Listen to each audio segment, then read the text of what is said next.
Hello, welcome back. And I have to say, recently someone asked, why do I reply to every single one of your TikTok, YouTube comments? Because I love it. That's why. I mean, I figure I work for you. So, you take time watching the video and then more time commenting, and you have to think about that. And that's amazing. I never expected any of this. So, thanks again. But speaking of YouTube and Idaho, I notice several of my Idaho 4 colleague dudes on YouTube. Why are they starting to look like me now? Is this a look? I never thought this was a look, but I see it. I flip on YouTube and all of a sudden, blah, blah, blah, blah, blah, blah, blah. I think, wow, I really look like shit in this video. I'm kidding. Kidding.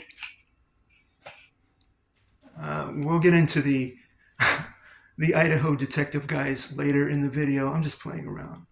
But in the meantime, do you know why I think Brian Koberger is facing the death penalty and why the death penalty will not be denied by Judge Hippler? It's because Hippler has to throw Brian Koberger to the wolves, at least during the trial.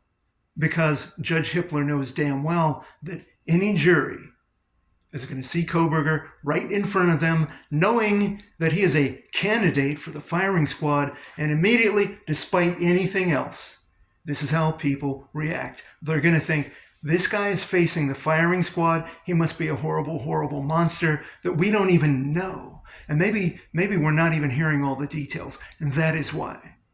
That's why. It's not the court of public opinion that matters. It's a firing squad that matters.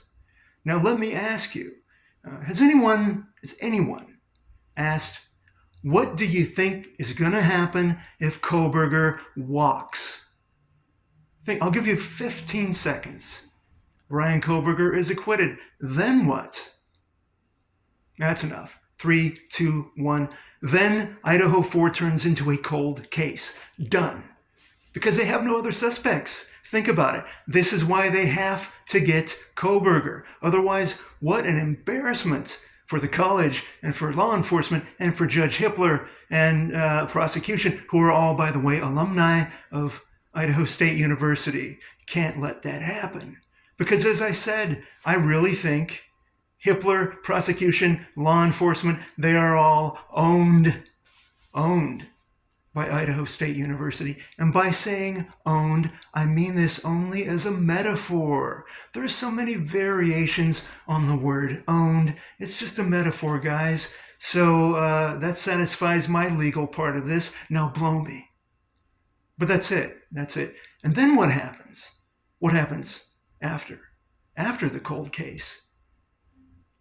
Week later, maybe a week or two after Brian walks, we see someone from law enforcement trotting up to the podium in front of the world press. We got a big announcement.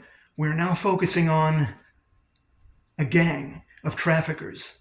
And then they break the news because the rest of the world doesn't know what we know, which is, they will tell us, as you may not know, 2 of the victims' parents were informants, and these informants helped convict some of this drug trafficking gang, and we think this is a revenge killing.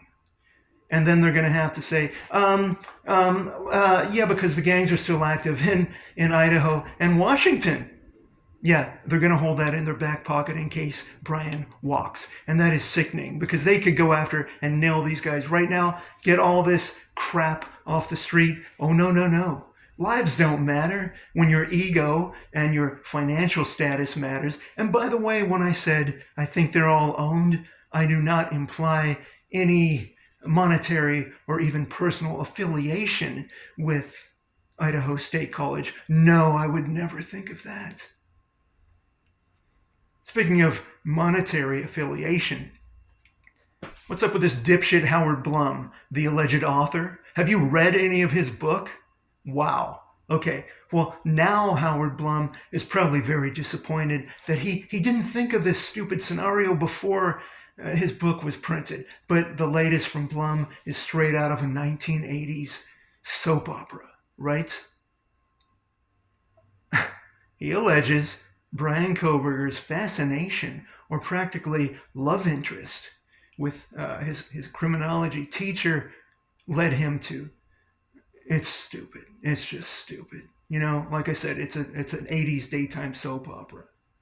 That's as if I were trying to impress my science teacher by blowing up a rocket. Yeah, of course that works.